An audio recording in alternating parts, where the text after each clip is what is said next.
Parveen ma'am classes में आज करेंगे हम chapter number 14 the man who gave India wings, वो आदमी जिसने भारत को पंख दिए। The man who gave India wings, do you know the name of the man who gave India wings? क्या आप उस व्यक्ति का नाम जानते हैं जिसने भारत को पंख दिए? It was Jehangir Ratanji Dadabhai Tata. क्या थे वे? कौन थे? Jehangir Ratanji Dadabhai Tata. He was popularly known as JRD, short form में इनके नाम को ही वॉज पॉपुलरली प्रसिद्ध रूप से जाने जाते हैं JRD। He was born in Paris in July 29, 1904। इनका जन्म हुआ था पेरिस में जुलाई 29 को 1904 ईस्वी में, यानी 1904 ईस्वी में 29 जुलाई को पेरिस में ये पैदा हुए। His father Ratanji Dadabhai Tata was Parsi and mother Suzanne Briere was French. इनके पिताजी रतनजी दादाभाई टाटा पारसी थे और इनकी माता सुजैन ब्रायर वाज फ्रेंच थी। Tata's childhood was spent traveling between France and India. Tata का जो बचपन था, बाल्यकाल था, वो यात्राओं के बीच में बीता, फ्रांस और भारत के बीच में यात्राएं करते हुए बीता। Some people said in jest that he got his surname from an ancestor who stood on the shores of Bombay and waved ta ta to the departing ships. कुछ लोगों मजाक में ये भी कहते हैं कि उन्हें अपना जो सरनेम है यानी उपनाम है वो अपने एक पूर्वज से मिला जो कि बॉम्बे के समुद्र के किनारे पर खड़ा था और वहाँ से अलविदा यानी जो कि उस समुद्र के किनारे को छोड़ती हुई समुद्र में जाती हुई जो समुद्री जहाज थे उनको जब वह हाथ हिलाकर, वेव्ड का मतलब हाथ हिलाकर टाटा कर रहे थे, तो वहाँ से उन्हें अपना ये सरनेम यानी उपनाम मिला। In 1924, at the age of 20, as a French citizen, he was recruited into the French army. 1924 में 20 साल की उम्र में एक फ्रेंच नागरिक के रूप में he was recruited, उन्हें रिक्रूट किया गया, उनकी नियुक्ति की गई into the French army यानी भर्ती की गई फ्रेंच आर्मी में। A year later, he was sent to England to prepare for admission in Cambridge University. एक साल बाद उन्हें इंग्लैंड भेजा गया कि वो कैम्ब्रिज यूनिवर्सिटी में प्रवेश के लिए अपने आप को तैयार कर सकें, उसमें एडमिशन पाने के लिए तैयार कर सकें। But his father Ratanji asked him to return to Bombay to work in a steel plant called the Tata Steel Industry. परंतु उनके पिता रतन जी ने उन्हें वापस बुला भेजा बॉम्बे के वो वहाँ पर वापस लौट कर आएँ और काम करें। कहाँ? उनके स्टील प्लांट में जिसका नाम था Tata steel industry, Tata steel उद्योग। His father did not consider a college degree necessary to succeed in life. उनके पिताजी did not consider नहीं समझते थे एक कॉलेज डिग्री, एक कॉलेज की डिग्री को नेसेसरी आवश्यक टू सक्सीड इन लाइफ, जीवन में सफल होने के लिए। उनके पिताजी जीवन में सफल होने के लिए कॉलेज की डिग्री को आवश्यक नहीं समझते थे। A year later Ratanji died, his eldest son and heir Jehangir inherited the directorship of the Tata sons and board. एक साल बाद रतनजी मर गए और उनके सबसे बड़े बेटे, और यह है एयर, इसका मतलब होता है कि उनके जो उत्तराधिकारी थे वंशज जहांगीर को inherited the directorship of the Tata sons and board, Tata son और बोर्ड का निर्देशक बना दिया गया, विरासत में मिल गया, इनहेरिटेड विरासत में मिल गई। JRD became India's first licensed pilot in 1929. JRD Bharat के सबसे पहले लाइसेंस प्राप्त पायलट 1929 ईस्वी में बने। It was JRD who gave India wings to fly in 1932. ये JRD ही थे जिन्होंने भारत को 1932 ईस्वी में उड़ने के लिए पंख दिए। JRD set up Tata Aviation Service by piloting the first flight himself from Karachi to Bombay in a small aircraft.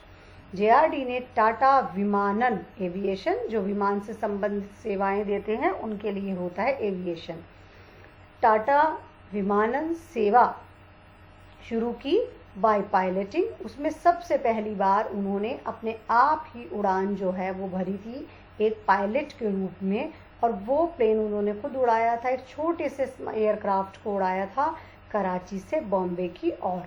JRD at the age of 34 was elected the chairman of Tata and Sons in 1938. JRD 34 साल की उम्र में चुने गए the chairman of Tata and sons, Tata और son के chairman चुने गए 1938 में, making him the youngest head of the largest industrial group in India. और उन्हें बनाया गया सबसे कम उम्र के जो वो थे हेड, मुखिया of the largest industrial group, जो भारत का सबसे बड़ा औद्योगिक ग्रुप था उसके सबसे छोटी उम्र के मुखिया उन्हें बनाया गया। In 1948, Air India was launched jointly by JRD and the Indian government. 1948 में एयर इंडिया को लॉन्च किया गया ज्वाइंटली, संयुक्त रूप से JRD और भारतीय सरकार के द्वारा। तो दोनों ने मिलकर क्या लॉन्च किया, एयर इंडिया ये services. In 1953, JRD was made the chairperson of Air India. 1953 में JRD को एयर इंडिया का चेयरपर्सन बनाया गया। For the next 25 years he worked tirelessly to make Air India successful. अगले 25 साल तक इन्होंने टायरलेसली बिना थके काम किया to make Air India successful, Air India को सफल बनाने के लिए बिना थके 25 साल तक काम किया। JRD excelled not only as an aviator, JRD ने सिर्फ और सिर्फ एक्सेल का मतलब हो जाता है कि उन्होंने सिर्फ इसी में ही अच्छा परफॉर्म नहीं किया, बल्कि उसके साथ साथ उन्होंने एक as an not only as aviator, वो सिर्फ और सिर्फ एक अच्छे पायलट यानी विमानन वाले काम के ही नहीं थे, but also as an philanthropist. Philanthropist कहा जाता है मानवतावादी को, जो कि मनुष्य के ह्यूमैनिटेरियन ग्राउंड पे मनुष्यों के वेलफेयर के लिए काम करता है, उसे हम कहते हैं फिलेंथ्रोपिस्ट, जिसका काम क्या होता है, दूसरों की भलाई के लिए काम को करना। एजुकेशनिस्ट, शिक्षा शास्त्री। स्पोर्ट्समैन खेल कूद में जो आगे होते हैं खिलाड़ी। पोइट का मतलब कवि। एंड स्कल्प्चर का मतलब होता है कि एक ऐसी साइंस होती है जो कि किस चीज़ में रुचि लेती है, जिसमें हम लोग बहुत तरीके की आकृतियाँ और चीज़ें बनाते हैं, पत्थरों से और लकड़ी से बनाते हैं। तो वो एक इस तरीके की स्कल्प्टर भी थे, यानी इनको पत्थरों से और लकड़ी से बनाने वाले भी थे। मूर्ति विशेषज्ञ, मूर्ति बनाने वाला भी इन्हें कहा जा सकता है। He received the highest civilian award. इन्हें भारत का सबसे बड़ा जो एक नागरिक अवार्ड है वो मिला, जिसका नाम है the Bharat Ratna in 1992 from the Indian government. भारतीय सरकार से 1992 में Bharat Ratna highest civilian award इन्होंने प्राप्त किया। JRD's last major public statement was an appeal to Indians to maintain peace.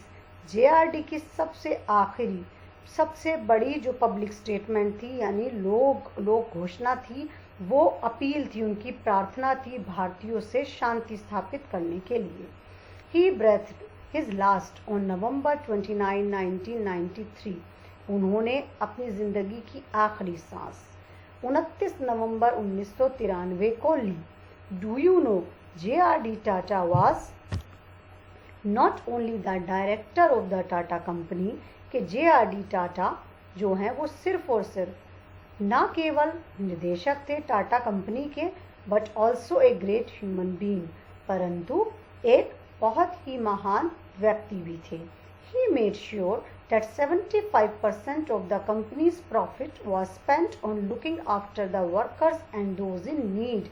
उन्होंने ये पक्का किया, उन्होंने क्या काम किया कि 75% जो उनकी कंपनी का प्रॉफिट लाभ होता था उसका 75% भाग वो खर्च करते थे किनके ऊपर?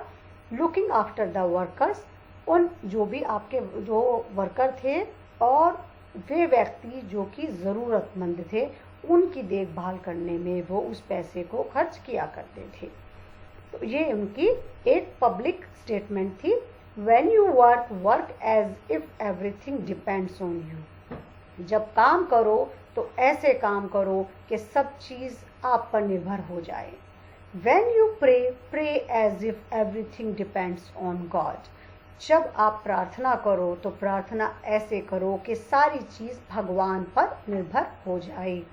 इसका मतलब हर काम इतनी तल्लीनता से, इतने डिवोशन से करना चाहिए कि सिर्फ और सिर्फ आप उस काम में ही खो जाएं और इतनी गहराई से और इतनी श्रद्धा से उस काम को करें कि सारी चीज़ें आप पर ही डिपेंड करने लग जाएं। और ऐसे ही जब प्रार्थना करो तो भगवान में इतना यकीन रखो कि जैसे सारी चीज़ें जो हैं वो सिर्फ भगवान को करनी है, तो इतनी भगवान में श्रद्धा रखनी ही चाहिए कि सारी दुनिया उसी पर ही बेस्ड है, उसी पर ही डिपेंडेंट है। तो आई होप बहुत अच्छे से आपको ये चैप्टर समझ में आ गया होगा। Thank you.